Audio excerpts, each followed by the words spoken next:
Tim Wilson, welcome to the program. Thanks, David. And happy Mother's Day to all the mothers out there. Indeed, indeed. Look, the Liberal vote in Farrer, as you know, has gone from 43% just 12 months ago to 12% yesterday. Who and what is responsible for that?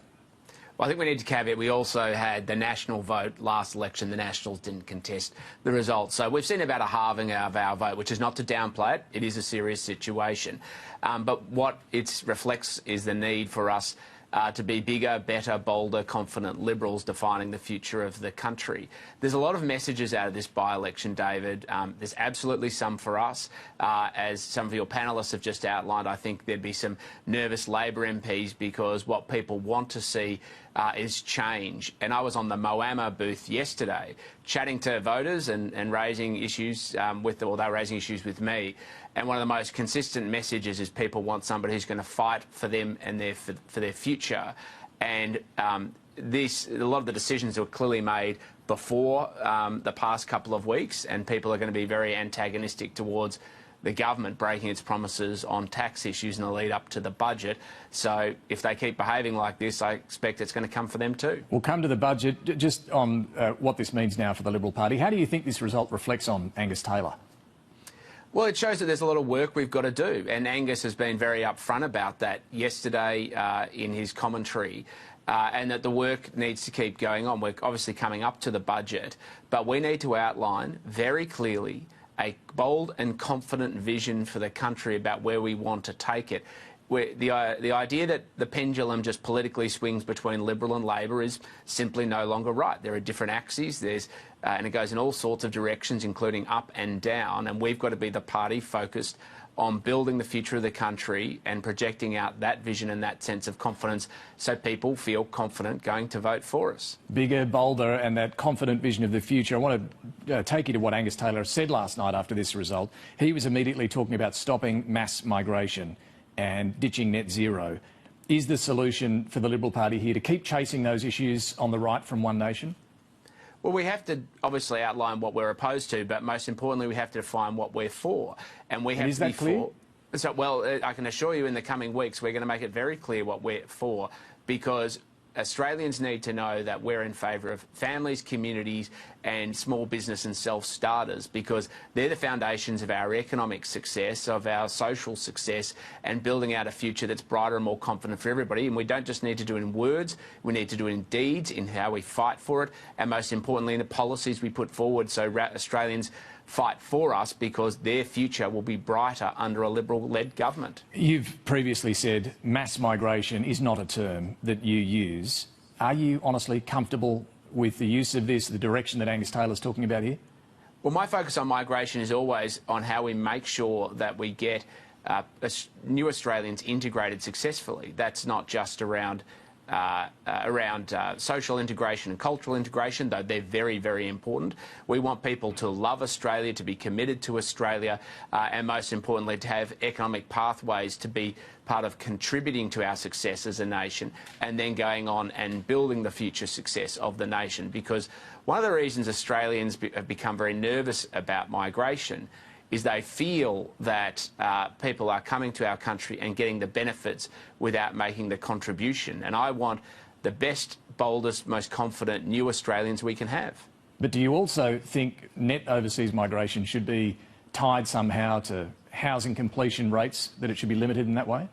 Well, that's why I use the word integration. It's not just about economic, social and cultural integration, though it is. It's also about making sure they're able to integrate successfully, to get jobs, to get housing, and of course that doesn't come at the expense of Australians as well. So I absolutely believe we need to tie our migration program to better outcomes for our nation, because that's also the basis that we have social licence from Australians to continue to have new Australians arrive.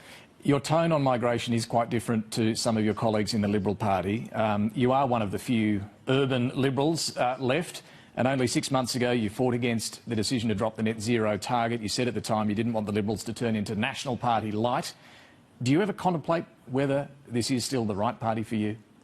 No, absolutely not. I spend every day fighting for the future of the country, and because I actually believe in a bold, confident, Liberal vision for the country where Australia doesn't just look at itself with a sense of positivity and optimism, but also looking to the world and saying, we can do this. I've said this in a speech recently, that the Labor vision of our country is one currently of managing decline. I want the spirit of the boxing kangaroo to define who we are, and that we look to the rest of the world and say we can take that on.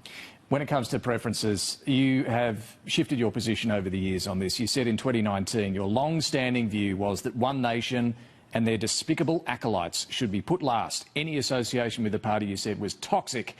At last year's election, you didn't put them last. What's your view now? Did the Liberal Party make the right call in Farrer on preferences? Well, the challenge these days is that there's so many different people competing for the last position on the ballot paper in Goldstein, and so it's not just One Nation anymore. I wish it were that simple, but it's not. So we'll make these decisions based on what obviously puts us in the best position to defeat the government, to be in a position to win seats, because politics is zero-sum. Somebody wins, somebody loses, and I want to make sure that Liberal candidates are elected, but we do that by being our best, not by providing pathways to anyone else, including the Teals, including Labor, including the Greens, and of course that includes One Nation too. But do you think this decision in Farrer, which helped One Nation win, adds to their credibility and legitimacy? Well, there's no point pretending otherwise. When you win seats, it obviously gives them an opportunity, a platform. That comes also with risks. And so they're there now. And, of course, the performance of One Nation will be hinged on David Farley and, of course, the defector Barnaby Joyce. And how they perform now will obviously go on to inform how Australians see them. Was this Liberal Party decision on preferences the right call or the wrong call? Well, it was a call that was made, and it's obviously one that has delivered a result. But what do you think, though? The right call or the wrong call? I actually think the brutal truth is I think it's the wrong question. I don't think it would have made any difference. I've seen polling data from Albury booths where we preferenced them and people still went off and preferenced Millthorpe, and I think if you go to rural and regional seats, you'll see exactly the same thing in the other direction had we taken our preferences in the other direction. I think the clear message from this is voters wanted to send a really clear message. Our job is to listen to that message, to hear it, and to understand how we have to be better if we want to regain their trust. And for the record, are you open to forming any sort of minority government with One Nation MPs? Well, it all comes down to what Australians put up. I want to stop the Albanese government from continuing to wreck Australia, continuing to go to elections saying one thing, then within 12 months, despite 50 times saying, taking certain policy positions on things like tax, then overturning them at the first budget that comes along. So that's interesting, though. You're open to, even if that involves forming minority government with One Nation, a party you've described as despicable and toxic and so on, you'd be willing to do that? My objective is to make sure that the Liberal Party is in a position to govern as strongly as possible. Of course, we traditionally form a coalition with the National Party, but it's up to the Australian people to decide who they want to vote for. But I can tell you quite clearly, my objective is to make sure that Liberals beat One Nation candidates. All right, let's turn to the budget, Tim Wilson. You led the charge back in 2019 against Labor's plans on franking credits in particular. You wanted to protect the status quo. Are you now going to fight to defend existing rules on capital gains tax and negative gearing? Well, I'll absolutely be looking at what the government announces in the budget. So far, their budget seems to be in complete disarray, where the narrative the Treasurer was putting forward was we're doing all of this for intergenerational equity. If you believe the leaks that have come out of the budget bunker in the past 12 hours, they're now saying, well, boomers will be protected, but young Australians won't be able to get their first foot on the ladder of opportunity. My position is this is clear, which is we need to be having a tax system that's orientated towards encouraging wealth creation, jobs and growth for the next generation of Australians. Labor's plan is to feed resentment and redistribution. We have wildly different views about how to build the future of the country. So does that mean you'll vote against any changes to negative gearing and capital gains tax? Well, I will have to wait and see the details, of course. They haven't been announced. We've had conflicting budget leaks, whether they're malicious because the Prime Minister's trying to humiliate the Treasurer. Sure, but I mean, but right now, you either think the current rules are working or they're not. Well, again, I'll come and have a look at the what the government's going to put forward before declaring my position. But right now, do you think the tax breaks are working, are good, are equitable? Well, I think you're misframing them in saying they're just tax breaks. A lot of them are saying, if you lose money, you don't get taxes applied to them. You know, through our website, www.notthethax.com.au, we're already getting stories from young Australians who are saving for a deposit. They're putting their money in the markets, of course, to grow it and to invest so they can get their home ownership brought forward. And they're telling us stories about how they're now going to get double the tax rate applied because of what Labor is seeking to do. But do you accept and it's there's actually far pushing more them further behind rather than further ahead. There's no doubt some young Australians in that camp, but do you accept there's far 43% more? 43% of Australians invest in different forms of shares, David, so it's not a But young small Australians camp. who you've identified, do you accept there's far more who aren't holding an investment property, can't get into the market, who do look at some of these rules and think they're just not fair?